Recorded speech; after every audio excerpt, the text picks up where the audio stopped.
Welcome back to the Something in the Wilderness podcast. This will be mostly a solo episode, but I want to give you my brief thoughts on the Jack's Mannequin show I went to in Pittsburgh the other night. And a little bit later on, I'm going to have my wife, Marcy, and my two kids who went to the show with me just drop in and give their thoughts as well. But back in January, as we all know as fans, the Jack's Mannequin tour went on sale. It was, for my family, interesting timing because Marcy and I were on the rock boat when they were going on sale. So I had to coordinate with some other fan friends to help us get tickets to the shows we wanted to go to. But the other complication, which I've mentioned on other episodes of the show, is that the tour dates weren't the greatest for us, for everything that we have going on.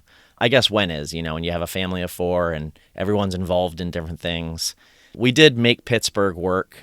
We kind of rescheduled some things around the Pittsburgh date. Pittsburgh's only 3 hours for us from our house, and my in-laws live about an hour out of the city, so we decided we'd have a free place to stay out of the city and be able to go as a family. So we did buy 4 tickets for the Pittsburgh show, but we bought them at 10 a.m. in the middle of the ocean from the rock boat with our internet package, our Wi-Fi package, back in January. So that was interesting, and I get to go to the Columbus show and the Detroit show in the fall, and I was really fortunate to have some friends out there for me. Shout out to Lindsay and Stephanie. Stephanie picked up my Columbus ticket for me, and Lindsay picked up my Detroit ticket for me while we just ordered the Pittsburgh ticket. So that's what's to come. So that was just kind of made it interesting to work out the logistics of getting tickets. But let's get to the show. So again, kind of interesting getting to the show even for my family because, we had to take the day off of work, which was fine. We wanted to get there early. And I had this unique opportunity to volunteer for Andrew's team to bring the notebook to the happy hour. So as you know, they have these happy hours before the shows, and there's a notebook for you to sign when you're going to the show. So I encourage everybody to do that, everybody to participate if you can. I know it kind of cuts into your line time, but I do recommend if you can get down to the happy hour before your show to sign that notebook. And I know some of the volunteers have been able to make their way through the line as well. I did not get a chance to do that, but we got a good amount of letters or notes, let's say, to the band that came from the happy hour, so that was pretty cool. But I basically dropped Marcy and the kids off to get in line because although our goal was not barricade, it was never to be barricade, they did want to get a good vantage point from the crowd so that our kids can see. It's always a little bit tricky. If you're a shorter person, that it's always a little bit tricky in getting to the venue and getting a spot so that you can see over the people in front of you. So our strategy is always kind of look for those vantage points, not right up front, but maybe around the back. If there is a balcony or a rail to look over people's heads, that's what we kind of go for. So Marcy and the kids did line up while I went and joined the happy hour. And I'm glad I did. I'm glad I went down to the happy hour because there were a lot of Andrew fans at Southern Tier Brewing in Pittsburgh the other night. I walked in and we weren't sure where to set up at in terms of here's where the notebook is and how to let people know. And I'm not forward enough to, run around the bar and say, hey, everybody wearing an Andrew McMahon t-shirt, come sign the notebook. So I saw a lot of people around, and I just kind of brought some signs to hang up, and I put them on the tables, hoping to draw people's attention. And several did come over. I was surprised how many people asked me, and it's okay, but several people asked me if the band was coming, and some of them were even disappointed that I said the band's probably not coming, because that's what Andrew said. That, most likely the band will not be there. But we had the people who stuck around, I think we had a good time. We got some drinks, and we were right near the bar on the patio outside. And it was really nice weather at that point. So, we got lucky with a nice, beautiful June night in Pittsburgh for that. And a lot of socializing, a lot of connecting with other fans. I actually met a couple finally. We had chatted online, but I met them, and they're from Columbus, so that was pretty cool to kind of make that connection.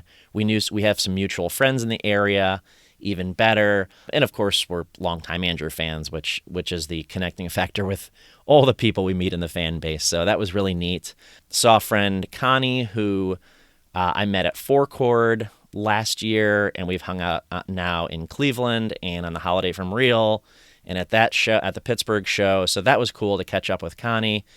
It was just really neat to, catch up with a lot of people before the show. And again, meanwhile, my wife and kids were in line, so I delivered them food and delivered them cups of water from the bar. And they hung out with our friend Julie, who we've been hanging out with Julie at shows and even outside of shows for many years.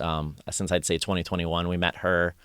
One of the first times, actually the first time we ever met Andrew, that weekend in Pontiac, Michigan. We had met Julie as well. So shout out to Julie. They did let VIP in prior to, I think that's important for any fan to know, they let VIP in ahead of the actual line. So although Julie was second in line, Marcy and the kids were third, fourth, and fifth in line, they did let the entire VIP line in. And I get it. I don't have anything against that, actually. You pay for it, right? So I came back to join the line about a half hour before doors opened. The crowd was kind of clearing out at Southern Tier. And again, VIP went in, and then when we were led in, we just kind of grabbed a spot at the rail about 100 yards back. And I'll post a picture online so you can see about what our view was. It was actually a very good view. I was pretty happy with it. The thing about our view, even though we were about, I'm estimating 100 yards back, maybe 50 yards back from the stage, we could see the entire stage. We could see all the members of both the opening act and Jack's Mannequin, and I really appreciated that. I appreciated the stage setup, which I will definitely get more into, and that we could see the entire thing. I've said before on this podcast, I'm not much of a barricader, although I've had really great experiences the couple times I was able to get on the barricade. But with the kids, it's just not much of an option unless we wait all day in line or buy VIP or something. So, maybe another time. But I was really pleased with our vantage point over the crowd. So at the happy hour, Kimberly, who, again, I met earlier, she was Kimberly and Bill, who I met when I first walked in, who are from the same area as I am. They actually saw Andrew earlier in the day. Apparently, Andrew had like a late lunch at Southern Tier. He didn't make it to the happy hour because the happy hour was going on while they were sound checking.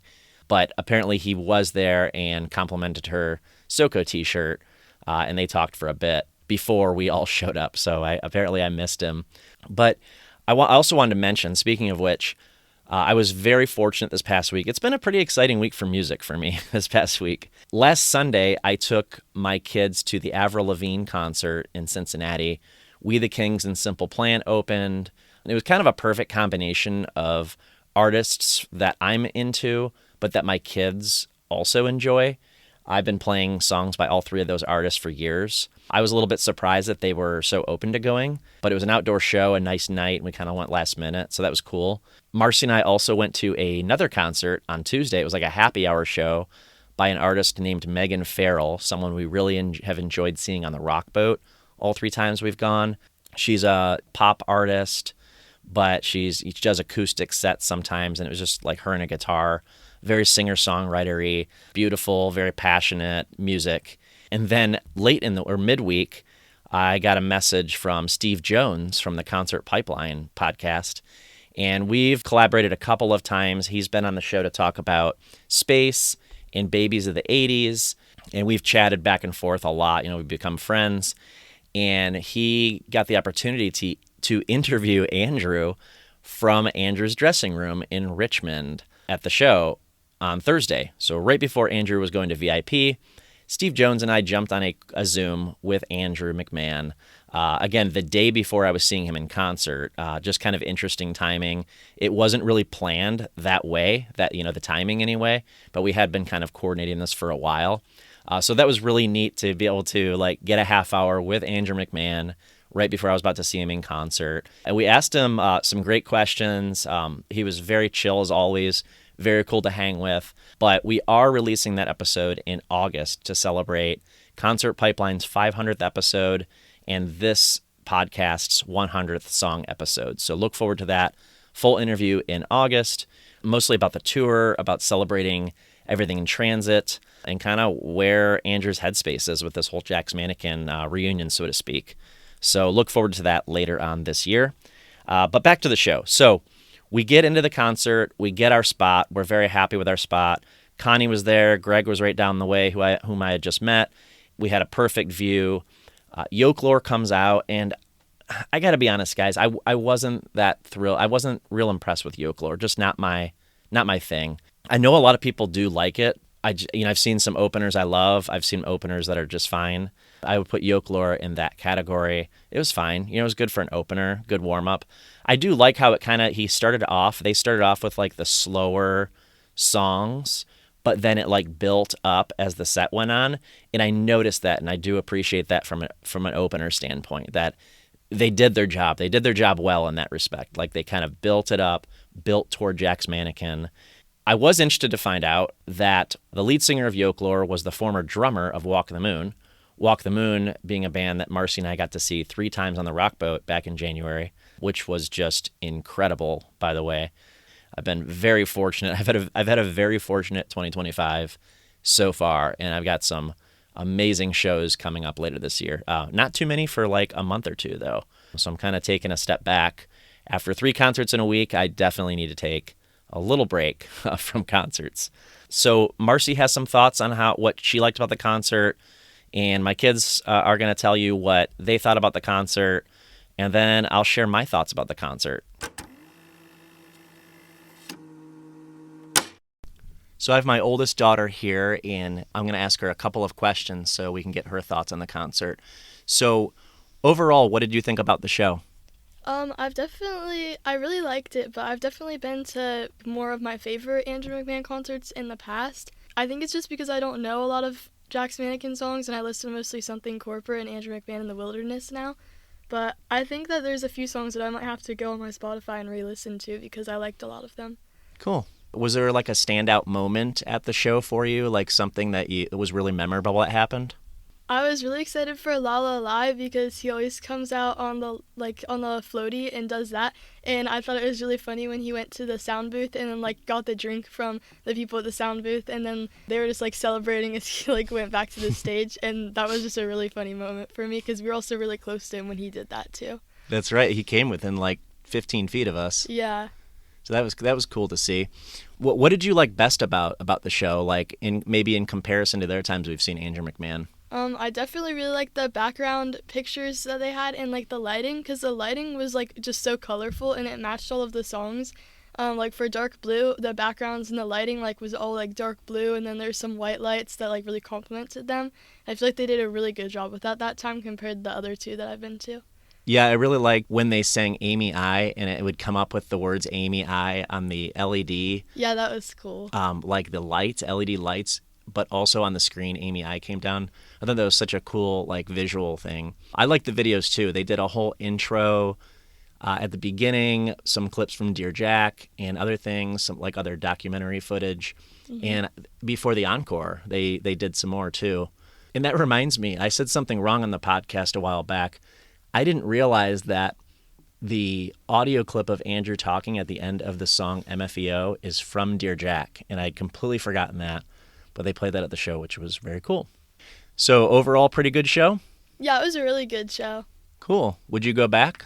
Yeah, I think I would, and I definitely, like I said, I have to listen to some more Jack's Mannequin now because I didn't know there was so many songs from that era, but I just really haven't listened to it, but I feel like I would enjoy it more if now I listen to more Jack's Mannequin songs and I went back and listened to some. Yeah, I will say they played more deep cuts than I expected even, and you don't know all of those, but you knew the Resolution and Swim and Dark Blue. And Amy I, La La La. Oh yeah, of course, La La La, yeah. Cool. Well, thanks for your thoughts. Mm-hmm. And Dark Blue is definitely my favorite song. That one was really cool. Yeah, that was a good way to end it. Yeah. Now I have my younger daughter with me, and I am curious. So we've gone to a few concerts recently. We saw Avril Lavigne last weekend. You've been to 2 Andrew McMahon in the Wilderness shows. You get to go to Alex Warren later this year, too. What was unique about this show, though? What did you have this time that you've never had at a concert before? I got my new phone, so I got to take lots of videos on it. Yeah, I told you before the show, hey, if you take any videos... Well, how did I put that? I said, if you take any videos, you're going to share them with me afterwards so I can post them. And you took a lot of videos, didn't you? Yeah. Some full songs, some good vertical videos for my Instagram. All of your horizontal full song videos are going to be on YouTube now. And so a lot of people have already watched them. I'll post a link in the show notes with all those videos, and you can check the other ones out on Instagram. So you took some great pictures. Did you have an especially memorable moment from the show? I liked when he got on the llama. Mm-hmm. And what did he do on the llama? He got a shot. Yeah, he went to get a shot from the mixing booth. Did you have any songs that you were especially memorable that you maybe knew beforehand and you enjoyed? I liked La La La and Dark Blue. Those are good ones. Those are some favorites from Everything in Transit, which is like his most popular album. Overall, what did you think? Did you like the visuals? Yeah, I liked the setup, and I liked that you could see everyone. Yeah, we had a really good spot, didn't we? Because you could see over the crowd perfectly. I like that shot, that video shot you took of all the crowd like waving their hands during one of the songs. That was like a really cool looking thing. Was there a specific part of the lights and video show that you enjoyed most that you can think of? I liked when all the flowers were in the back on the screen. Oh, I forgot about that one. I did like that one. I liked the mixtape when the cassette tapes were like scrolling down the screen.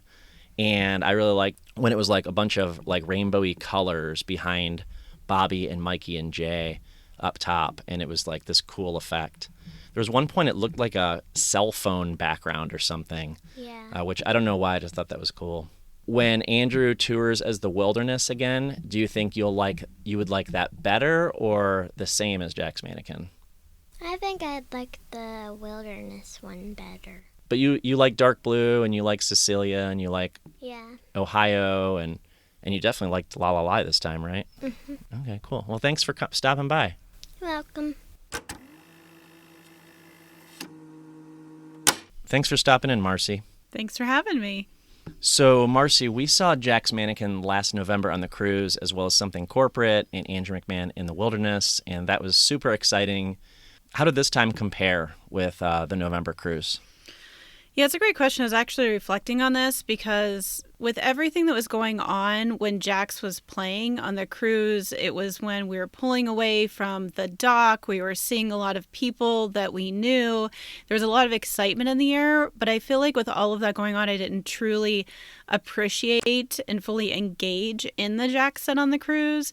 Where this one, I feel like because of the spot that we had and our kids being there, I feel like I was really able to fully engage in the entire set, from the graphics that were on the screen to the energy that was in the room to the songs that were played.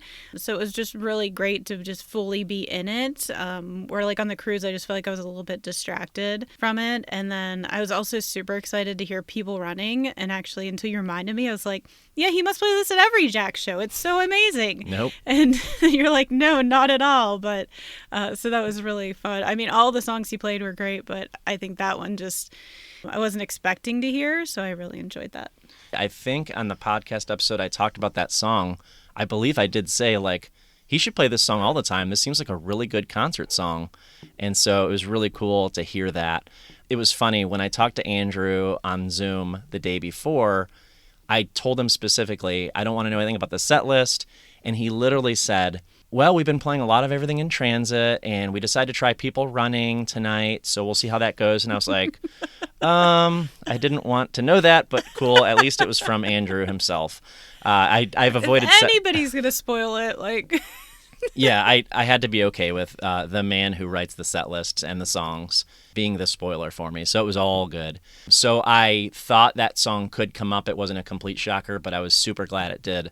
It sounds like they're doing a few different deep cuts each night, according to what he said, and so we just got lucky with that one, whereas other shows got like Hostage and Into the Airwaves, which we didn't get, and things like that. What did you think about the visuals? They were amazing. They blew me away to the point where usually, like Andrew's very animated and, you're kind of drawn to watching him. But I feel like there was times I was just watching the visuals while listening and I was like, wait, what's Andrew doing? Oh, he's over there. Yeah, I did too. I got kind of distracted. I remember feeling that way at other shows I've gone to recently, like the Weezer show last year and the Green Day show last year were similar, and they had these huge LED screens.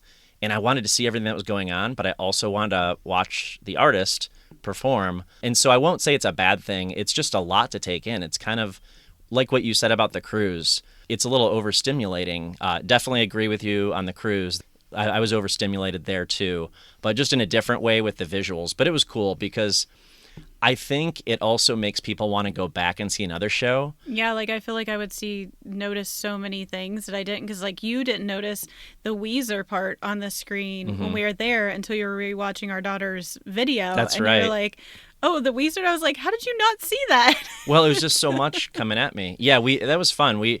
So the concert was 2 nights ago from this recording. It's currently Father's Day. And last night we just had a good family night in, and I was just playing the videos that our daughter had taken on YouTube on our TV. And we were watching clips of it, and I was like, oh my gosh, there's like a Weezer. There's 2 different Weezer references, I think, throughout the videos. Because I noticed one. I didn't notice the one that you pointed out, though. Yeah. The one that I saw last night. So yeah, it was really cool to kind of try to take in as much of all that as possible.